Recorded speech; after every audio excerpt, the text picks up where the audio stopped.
Salvage, a story by user Rantarian. Chapter 59, A Time to Bond. When a missile armed, the activation sequence produced an informative beep. For a few moments the whole room was filled with beeping, and then it was filled with silence. Heavy silence. Nothing moved.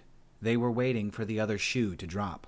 Askett knew that if they detonated, the combined explosion would be larger than he'd ever seen before, although if he thought about it, he doubted he'd see much of this one either. "Wait," he whispered, afraid that anything louder might rouse the warheads from their restless slumber. "What did you do?" Adrian was continuing to stare at his hand. "No," he said, his voice wavering. "There's no way it was me this time. Maybe if it was just this one, but not all of them." "Right," said Askett. "That makes sense. Can you do something about it?" Adrian hissed, the level of his panic clearly rising. He was a human, so of course he couldn't fully detach himself like Askett could, like Askett had, so it was little wonder that he was shitting himself. By the void, Askett was a creature of cold logic, and he was still shitting himself. Cold logic wasn't very helpful when it led you to the kind of conclusions that he was making. "Something like?" Askett asked uncertainly. He tried his best to think of something he could do and came up short. "I seem to have forgotten everything I know." Adrian cursed under his breath. "Fucking fantastic." There was a sudden clunk from the missile under his hand, and they both drew in a sharp breath, staring at the thing in wide-eyed horror. The noise didn't replicate amongst the other missiles. They turned to look at each other, and no words were spoken. Only the sounds of trembling breaths made it over the link, which Askett imagined wasn't that reassuring for either of them. At the end of the munitions room, there was a smaller door that did not appear to be used for transporting the munitions to anywhere, and Askett supposed that it was used for the crew, if there even were any, to access the room. When that door hissed open, they both startled at the unexpected intrusion, although Adrian's hand never left that missile. They turned to stare at the door, and in a bizarre scene a single robot, with what looked to be a basic kinetic pulse gun attached, trundled through. It was such a strange thing to wander into an atmosphere of incredible tension and danger that Adrian wheezed out a strained laugh. "Here we fucking go." The robot did not seem to be in any sort of hurry, but Askett was personally grateful for the distraction. The robot could kill him in one shot, that was true, but compared to a room full of live explosives and a psychotic human, it somehow seemed an insignificant force. It parked itself directly in front of Adrian. Of course, it was always about Adrian, and the optical sensor looked him up and down. "Well, well, it seems the tables have turned, human," it said, although the voice was far too organic to be produced by a machine. "Now it is I who holds all of the Gevelpits." Askett stared at the combat robot, wondering who it was on the other side, and wishing that Adrian was there with them. This at least explained the munitions arming themselves, but it seemed a big gamble from someone who was still aboard. Only the insane or truly desperate would make that kind of threat. But surely this was too early for this level of escalation. All the guessing in the world didn't help, of course. There wasn't much of a choice being made available here. Merely surrender or death, and Askett wasn't sure that the hierarchy were in the business of taking prisoners. The alternative seemed pretty bleak, though, so maybe it was worth taking the "You can shove those gravel pits up your ass, mate," Adrian replied, and Askett noted that the waver in his voice was gone, replaced with an edge of anger. "What's your name, fuckhead?" "How dare you!" spat the machine. "You are my prisoner, and name," Adrian repeated, his anger rising. "I want to know whose ass I'm jamming this missile up." The robot shot Adrian. It did the usual amount of nothing. "You savage beast," it accused.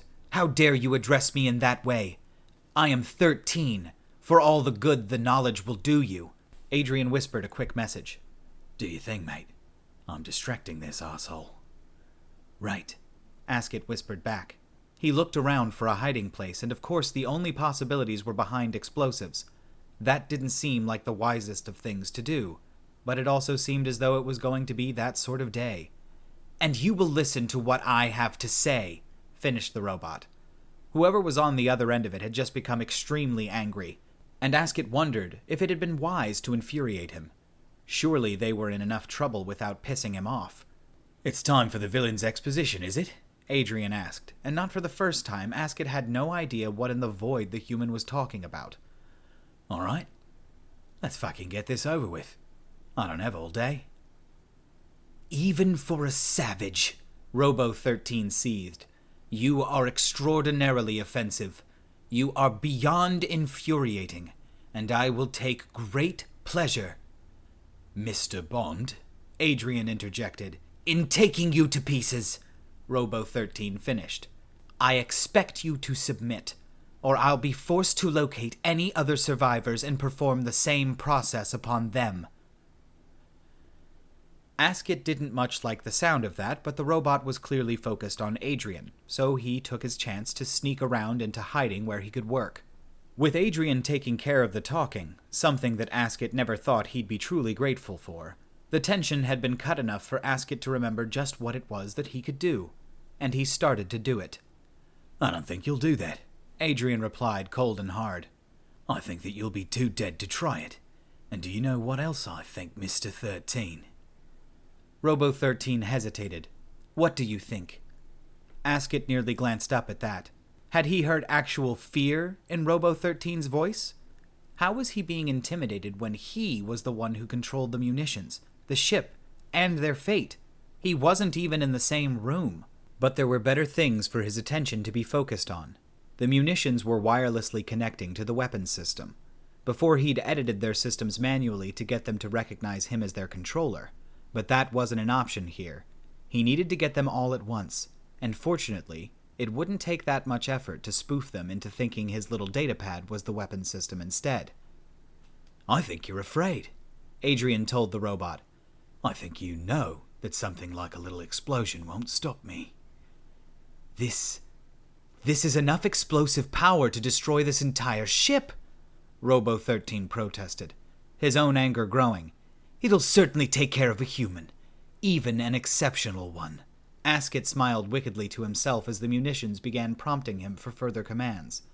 He had access, and he still had a copy of the configuration files he'd edited earlier. This time, though, he needed to be a little more delicate in the operation.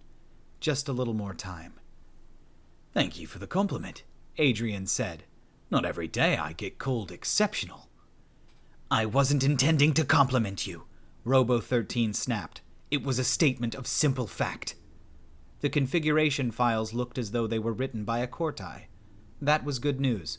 Cortai programmers were pedantic about impeccable commenting for all code and files, and that made breaking them all the easier. It was very helpful when you wanted to make a bomb appear armed, when it actually wasn't, and all Askett needed to do was switch some ones for zeros. "Yeah," mused Adrian. "I am pretty fucking amazing. You should come down here. I'll show you how amazingly I can jam this missile up your fucking clacker."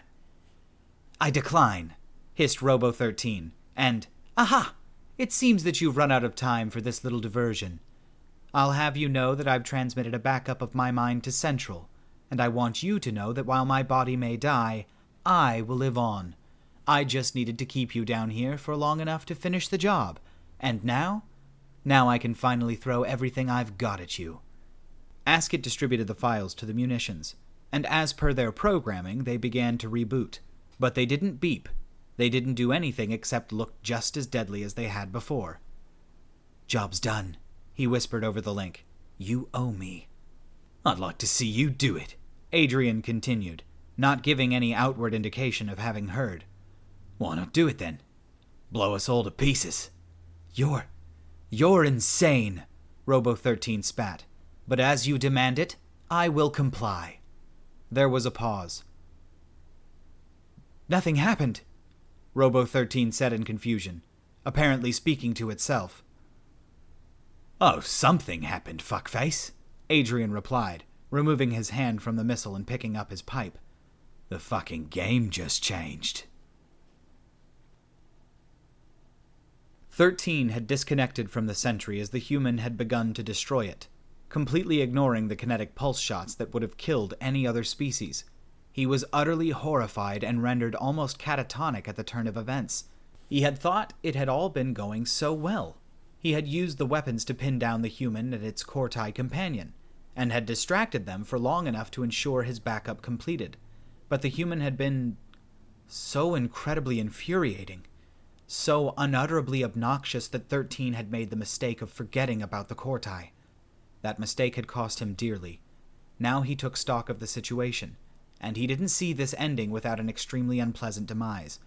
It was true that exploding the ship had been a drastic move, and it had been one attempted in the heat of the moment, but the original intent had always been to limit the destruction to the single missile beside the human.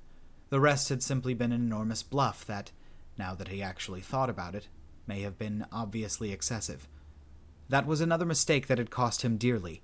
Why hadn't he just killed the human as soon as he'd been touching that missile? The other warheads weren't the sort to explode simply because they were in an explosion, and it would have saved him from this little quandary. He took a deep breath to steady himself, and reminded himself that all was not lost. There was still the Volsa, and the apparently useless sentry bots, and of course the emergency option. Was this a big enough emergency to employ that? He wasn't sure. The human was still mostly unarmed, and the Volsa still had a chance. He just had to make sure that the fight wasn't in a place where the human could use a missile. It was a basic plan. An easy plan. It was the sort of plan that actually seemed like it might have a chance. And then he wouldn't have to use the emergency option. Adrian was towing another missile along, the same one that had made that worrisome clunking noise earlier, and was moving so quickly that Asket had been forced to ride the thing. Somehow riding it through corridors seemed that much more terrifying than riding it through open space had been. He'd named it Betty.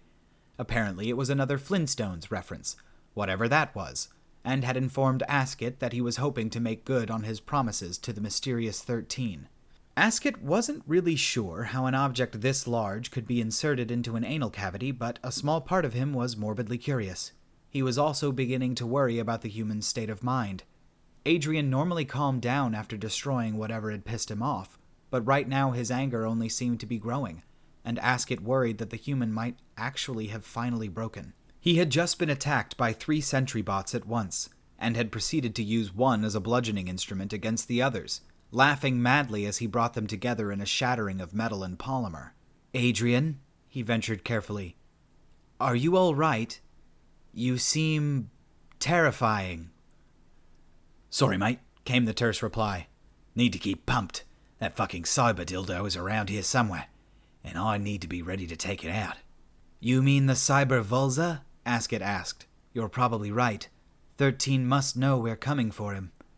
"We also need to get to that fucker," Adrian agreed, bringing a foot down on a sentry bot that dared to continue moving.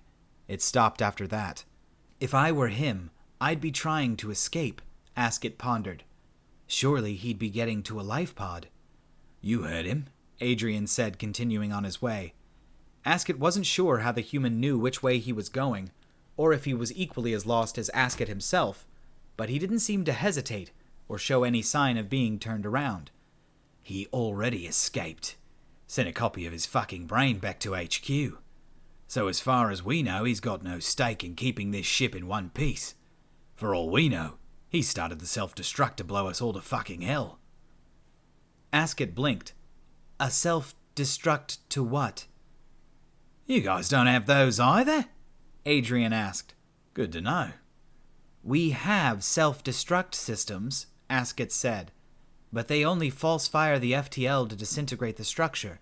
That's why Marines wear the vacuum suits." "Are you suggesting that humans have a mechanism to explode their ships?" "Some ships do," Adrian replied. "I don't know what the story is with our spaceships, but I'm guessing a small nuclear warhead might do the trick if we get our hands on some big ones." "Nuclear warhead?" Asket asked. "But fission technology is unstable and highly radioactive, too dangerous to use despite the power it yields." "Yeah," Adrian said, turning to look at him with a grin. "They make a pretty big boom." Humans continued to prove themselves psychotic, Asket thought. Had they actually used these weapons on each other? He wondered, although it seemed like a silly question when he thought about it. Of course they had. They were psychotic. "Do your people have a lot of these nuclear weapons?" Askett asked conversationally. "Thousands, maybe?" Adrian answered. "Not really sure, mate. They come in a lot of different shapes and sizes." "Why do you have so many?" Askett asked in growing horror, visualizing the possibility of these missiles armed with nuclear warheads. What could possibly stop that sort of weaponry? "That's a long story," Adrian replied. "Let's just say that there were some different people who wanted to make sure they were really fucking thorough if World War III kicked off." Completely psychotic. Volsa 13 was in place. It looked as though the sentry bots had given him the time he'd needed to get where he needed to be, but that had been tricky. The human seemed to be randomizing its path through the ship in a completely unreadable way, further proving its surprising cunning. That had only served to delay it, however, and now there was no way for the savage creature to get to him without finding the Volsa in its way. This time there wouldn't be any mistakes. There was no way that 13 wasn't going to let the creature try and act on its own when its predecessor had done such a poor job of it. It was said that Volsa were intelligent for beasts, but there hadn't been much intelligence in getting hit by a missile. He was tracking the human's progress, poised for that perfect moment in which to strike from a side passage, a flanking attack that would be perfectly executed with a barrage of anti-tank blasts, followed by a savage rending of flesh. It would be a horrible way to die, and it would still be too good for it. The sound of the human came into earshot, its chatter incoherent with the Volsa's lack of a translator implant. Volsa 13's reptilian lips drew back in predatory anticipation. It didn't expect a thing. But then it suddenly came to a stop. Adrian had stopped moving the moment he had seen the Volsa-shaped shadow stretching out onto the main corridor. It wasn't a deep shadow. The lighting around the corridors was pretty decent, but it had been dark enough for his subconscious to mark it, and from there his danger senses had started tingling. He'd stopped just before the side corridor, and when he listened he could hear a heavy breathing. "What's wrong?" Askett asked softly. "Cyber Volsa," Adrian whispered back. "Stay clear." "Don't you need the missile?" Askett asked, readying to clamber off. "You stay with Betty," he replied, taking off his left glove. "I'm gonna try something different." Askett paused before he started taking Betty backwards. "Don't die." Adrian nodded absently. He was getting pretty fucking tired of these motherfucking space dragons on this motherfucking spaceship. But with a little help, maybe he could turn it to his advantage. Margarita was dead, but she still had one last card to play. Volsa 13 was considering what to do if the human didn't come around the corner. He was straining his senses to hear what was going on, and that wasn't giving him anywhere near the amount of information he would have gotten from the LNA's internal sensors. But he couldn't get that without disconnecting from the Volsa. The main question was whether or not the human knew he was there. He didn't know how it would be possible. Volsa 13 had taken great pains to remain as motionless as he was able to in the moments before the human had arrived, and there was no way for the human to catch the Volsa's scent through the vacuum suit. It was possible the human was just taking a short rest after breaking so many things, so Volsa 13 continued to wait for the perfect moment to strike. That was when a human arm appeared around the corner, minus the glove from the vacuum suit, its fist pointed in Volsa 13's general direction.